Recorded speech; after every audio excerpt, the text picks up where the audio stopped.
SSC GD 2026-এর মোট 60টি শিফটে যে এক্সাম হয়েছিল তার মধ্যে আসা ইতিহাসের সমস্ত প্রশ্ন আমরা মোট 3টি পার্টে সলভ করব। আজ আমরা আলোচনা করব পার্ট 1। তাহলে আর দেরি না করে সরাসরি চলে যাই প্রথম প্রশ্নে। প্রথম প্রশ্ন হচ্ছে, বিম্বিসারকে হত্যা করে কে মগধের সিংহাসনে বসেন? এই বিম্বিসার হচ্ছেন হর্ষাঙ্ক বংশের প্রতিষ্ঠাতা এবং মগধের একজন গুরুত্বপূর্ণ শাসক।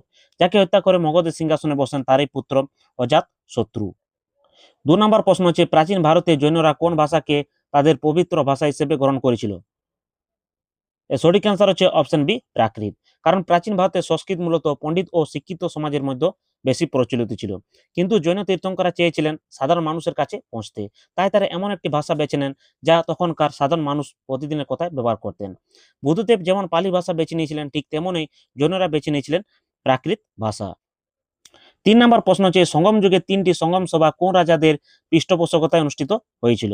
এই সঙ্গম কথাটির অর্থ হচ্ছে সভা বা সম্মেলন। প্রাচীন দক্ষিণ ভারতে তামিল কবি, সাহিত্যিক ও পণ্ডিতদের 3টি বড় সাহিত্যিক সম্মেলন হয়েছিল, যাকে আমরা ইতিহাসে সঙ্গম সভা বলে জানি। আর এই 3টি সভা অনুষ্ঠিত হয়েছিল পাণ্ড্য রাজাদের পৃষ্ঠপোষকতা বা সাহায্যে। 4 নম্বর প্রশ্ন যে, সঙ্গম যুগে দক্ষিণ ভারতের কোন 3টি রাজবংশ সবচেয়ে শক্তিশালী ছিল? সঠিক অ্যান্সার হচ্ছে অপশন সি, চেরাচল এবং পাণ্ডব। প্রাচীন দক্ষিণ ভারতের সঙ্গম যুগে মূলত এই 3টি রাজবংশে সবচেয়ে বেশি শক্তিশালী ছিল। তামিল ভাষায় এই 3 রাজবংশকে একত্রে বলা হতো মুভেন্দর, যার মানে হলো 3 মুটুকধারী রাজা। এখান থেকে তোমাদের পরীক্ষার জন্য আরো একটা খুব ইম্পর্টেন্ট পয়েন্ট বলে রাখি, যেটা পরীক্ষায় বারবার আসে। এই 3 রাজবংশের আলাদা আলাদা রাজকীয় প্রতীক বা চিহ্ন। যেমন চলদের প্রতীক ছিল বাঘ, পাণ্ডবদের ছিল মাছ এবং চেরাদের প্রতীক ছিল তীরধনুক। 5 নম্বর প্রশ্ন হচ্ছে, প্রাচীন কাশী মহাজন পদ বর্তমানে কোন শহরের সাথে সম্পর্কিত? প্রাচীন কাশী মহাজন পদ বর্তমান কোন শহরের সাথে সম্পর্কিত? এর সঠিক অ্যান্সার হবে অপশন সি, বারাণসী বা বেনারস। 6 নম্বর প্রশ্ন হচ্ছে, মুঘল সম্রাট ঔরঙ্গজেব কত সালে মারা যান? মুঘল সম্রাট ঔরঙ্গজেব কত সালে মারা যান? এর সঠিক উত্তর হবে অপশন বি, 1707 সালে। এবং মুঘল সম্রাট ঔরঙ্গজেব মারা যাওয়ার পরেই মুঘল সাম্রাজ্যের পতন হতে শুরু করে।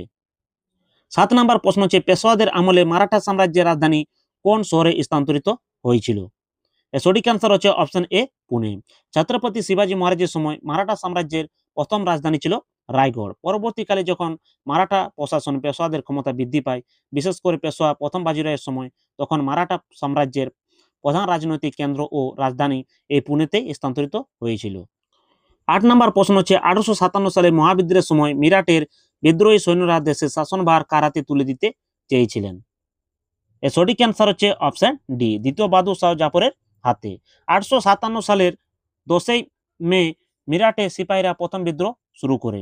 এরপর তারা সোজা দিল্লিতে গিয়ে পৌঁছয় এবং মুঘল সাম্রাজ্যের একেবারে শেষ সম্রাট দ্বিতীয় বাহাদুর শাহ জাফরকে ভারতের সম্রাট হিসেবে ঘোষণা করে। অর্থাৎ তারা চেয়েছিল ব্রিটিশদের হাঁটিয়ে আবার মুঘল সাম্রাজ্যের হাতে দেশের শাসনভার তুলে দিতে। এর পাশাপাশি তোমাদের আরেকটি পয়েন্ট জানিয়ে রাখি, অপশনে থাকা নানা সাহেব ও তাতিয়া টোপি মহাবিদ্রোহের সময় কানপুর থেকে নেতৃত্ব দিয়েছিলেন। 9 নম্বর প্রশ্ন হচ্ছে, মহীশূর রাজ্য নিচের কোন উপকূলের লাভজনক বাণিজ্য নিয়ন্ত্রণ করত? মহীশূর রাজ্য বর্তমান কর্ণাটক অঞ্চলে অবস্থিত ছিল। হায়দার আলী ও টিপু সুলতানের সময় মহীশূর রাজ্য পশ্চিম উপকূলের গুরুত্বপূর্ণ বাণিজ্য, বিশেষ করে মালাবার উপকূলে লাভজনক বাণিজ্য নিয়ন্ত্রণ করত। তাই সঠিক উত্তর হবে অপশন বি, মালাবার উপকূল। Next question. 10 নম্বর প্রশ্ন হচ্ছে, 1857 সালে বিদ্রোহের পর বাহাদুর শাহ জাফরকে কোথায় নির্বাসিত করা হয়েছিল? এর সঠিক অ্যান্সার হচ্ছে অপশন এ, রেগুনে। একটু আগে আমরা 8 নম্বর প্রশ্নে আলোচনা করলাম যে 1857 সালে মহাবিদ্রোহের সময় সিপাহীরা মুঘল সম্রাট দ্বিতীয় বাহাদুর শাহ জাফরকে ভারতের সম্রাট হিসেবে ঘোষণা করেছিলেন।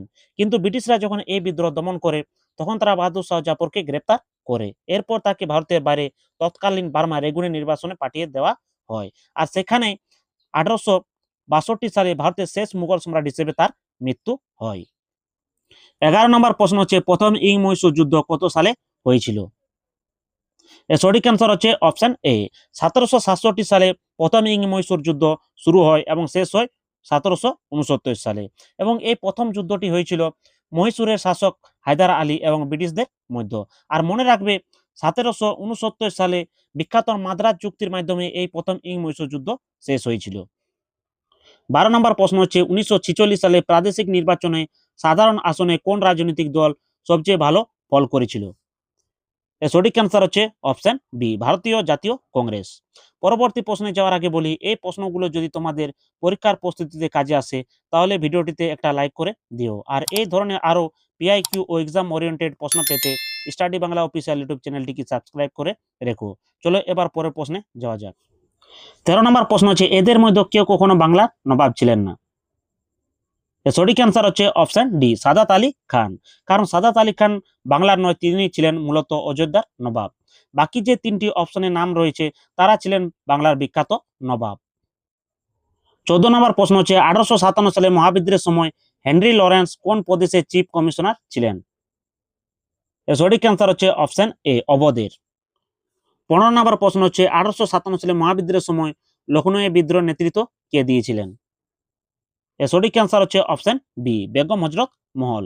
এর পাশাপাশি এগুলিও মনে রাখবে, অপশন এ তে থাকা রানী লক্ষ্মীবাই মহাবিদ্রোহের নেতৃত্ব দিয়েছিলেন ঝাঁসি থেকে, কুনওয়ার সিং দিয়েছিলেন বিহারের জগদীশপুর থেকে, এবং এ বখত খান ছিলেন দিল্লিতে সিপাহী বিদ্রোহের প্রধান সেনাপতি। 16 নম্বর প্রশ্নটিও 1757 সালে মহাবিদ্রোহ থেকে এসেছে। তাহলে বুঝতে পারছো এই টপিকটি এসএসসি জিডির জন্য কতটা গুরুত্বপূর্ণ। প্রশ্নটি হচ্ছে, 1857 সালে মহাবিদ্রোহের সময় ব্রিটিশরা কবে বিদ্রোহীদের হাত থেকে দিল্লি নিয়ন্ত্রণ পুনরুদ্ধার করে। এর সঠিক অ্যান্সার হচ্ছে অপশন সি, 1857 সালে সেপ্টেম্বর মাসে। 17 নম্বর প্রশ্ন হচ্ছে, সাঁওতাল বিদ্রোহ কত সালে সংগঠিত হয়েছিল। এর সঠিক অ্যান্সার হচ্ছে অপশন এ, 1855 সালে, এবং এই বিদ্রোহের নেতৃত্ব দিয়েছিলেন সিধু ও কানু। 18 নম্বর প্রশ্ন হচ্ছে, খ্রিস্টান মিশনারিদের দ্বারা প্রতিষ্ঠিত শ্রীরামপুর কলেজ কোন নদীর তীরে অবস্থিত ছিল। এর সঠিক অ্যান্সার হচ্ছে অপশন সি, হুগলি নদীর তীরে। 1818 সালে উইলিয়াম কেরি, জোশুয়া মার্সম্যান এবং উইলিয়াম ওয়ার্ড এই তিনজন মিলে বিখ্যাত শ্রীরামপুর কলেজ প্রতিষ্ঠা করেছিলেন। ইতিহাসে এই তিনজনকে একত্রে শ্রীরামপুর ত্রয়ী বলা হয়ে থাকে। 19 নম্বর প্রশ্ন হচ্ছে, ভারতের ইতিহাসে প্রথম মহিলা শহীদ এবং আত্মঘাতী হামলাকারী কে ছিলেন যিনি রানী ভেলু নাচিয়ারের সেনাপতি হিসেবে কাজ করেছিলেন। এর সঠিক উত্তর হচ্ছে অপশন সি, কুইলি। 20 নম্বর প্রশ্ন হচ্ছে, চিরস্থায়ী বন্দোবস্তের অধীনে জমিদারদের প্রধান দায়িত্ব কি ছিল। এর সঠিক উত্তর হচ্ছে অপশন বি, কৃষকদের কাছ থেকে খাজনা আদায় করা এবং কোম্পানিকে রাজস্ব প্রদান করা। 21 নম্বর প্রশ্ন হচ্ছে, ইস্ট ইন্ডিয়া কোম্পানি কত সালে পাঞ্জাব দখল করে। এর সঠিক উত্তর হবে অপশন বি, 1849 সালে। দ্বিতীয় শিখ যুদ্ধে শিখদের পরাজয়ের পর ব্রিটিশ ইস্ট ইন্ডিয়া কোম্পানি সম্পূর্ণভাবে পাঞ্জাব দখল করে। 22 নম্বর প্রশ্ন হচ্ছে, ইস্ট ইন্ডিয়া কোম্পানির কোর্ট অফ ডিরেক্টরস কত সালে ভারতের গভর্নর জেনারেলের কাছে শিক্ষা সংক্রান্ত নির্দেশিকা বা উডের ডেসপ্যাচ পাঠিয়েছিল।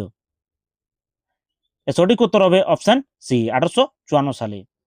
23 নম্বর প্রশ্ন হচ্ছে, ব্রিটিশরা মহারাষ্ট্রের কৃষকদের প্রধানত কোন ফসল ফলাতে বাধ্য করেছিল। এর সঠিক উত্তর হবে অপশন সি, তুলা। 24 নম্বর প্রশ্ন হচ্ছে, শিকাগোতে বিশ্ব ধর্ম সম্মেলন কত সালে অনুষ্ঠিত হয়েছিল। শিকাগোতে বিশ্ব ধর্ম সম্মেলন কত সালে অনুষ্ঠিত হয়েছিল। এর সঠিক উত্তর হবে অপশন বি, 1893 সালে। 25 নম্বর প্রশ্ন হচ্ছে, ঝাঁসিতে ব্রিটিশদের বিরুদ্ধে তীব্র প্রতিরোধ গড়ে তুলতে রানী লক্ষ্মীবাই কার সাথে হাত মিলিয়েছিলেন। এর সঠিক উত্তর হবে অপশন সি, তাতিয়া টোপি। 26 নম্বর প্রশ্ন হচ্ছে, ভারতের স্বাধীনতার জন্য লড়াই করতে সুভাষচন্দ্র বসু যে সেনাবাহিনী গঠন করেছিলেন তার নাম কি। এর সঠিক উত্তর হবে option D, Indian national army বা আজাদ হিন্দ ফৌজ। 27 নম্বর প্রশ্ন হচ্ছে, ইতিহাসে কে শেরে মহীশূর বা মহীশূরের বাঘ নামে পরিচিত। এর সঠিক অ্যান্সার হচ্ছে অপশন সি, টিপু সুলতান। ব্রিটিশদের বিরুদ্ধে তিনি যে বীরত্বের সাথে লড়াই করেছিলেন তার জন্য তাকে মহীশূরের বাঘ বলা হতো। 28 নম্বর প্রশ্ন হচ্ছে, কংগ্রেস ও মুসলিম লীগের মধ্যে ঐতিহাসিক লখনৌ চুক্তি কত সালে স্বাক্ষরিত হয়েছিল। এর সঠিক অ্যান্সার হচ্ছে অপশন সি, 1916 সালে। 29 নম্বর প্রশ্ন হচ্ছে, অজুর্বেদ অনুযায়ী অধবর্জু পুরোহিতদের প্রধান কাজ কি ছিল। এর সঠিক অ্যান্সার হচ্ছে অপশন সি, যজ্ঞ পরিচালনা করা এবং নিচু সুরে মন্ত্র পাঠ করা। বৈদিক যুগে 4টি বেদের মধ্যে অজুর্বেদ হলো যজ্ঞ ও নিয়মকানুনের বেদ। প্রাচীনকালে যে পুরোহিতরা এই যজ্ঞের সমস্ত নিয়মকানুন মেনে নিখুঁতভাবে যজ্ঞ পরিচালনা করত তাদেরকে অধবর্জু বলা হতো। 30 নম্বর প্রশ্ন হচ্ছে, কোন মুঘল সম্রাট তার দক্ষ প্রশাসন ও ধর্মীয় সহিষ্ণুতার জন্য সবচেয়ে বেশি পরিচিত। এর সঠিক উত্তর হবে অপশন এ, আকবর। আমাদের আজকের পার্ট 1 এর ক্লাসগুলো এখানে শেষ হলো। পরবর্তী পার্টের প্রশ্নগুলো খুব তাড়াতাড়ি আসছে। আজকের ক্লাসটি কেমন লাগলো তা অবশ্যই কমেন্ট করে জানাবে। ভিডিওটি শেষ পর্যন্ত দেখার জন্য ধন্যবাদ। দেখা হচ্ছে পরের ক্লাসে।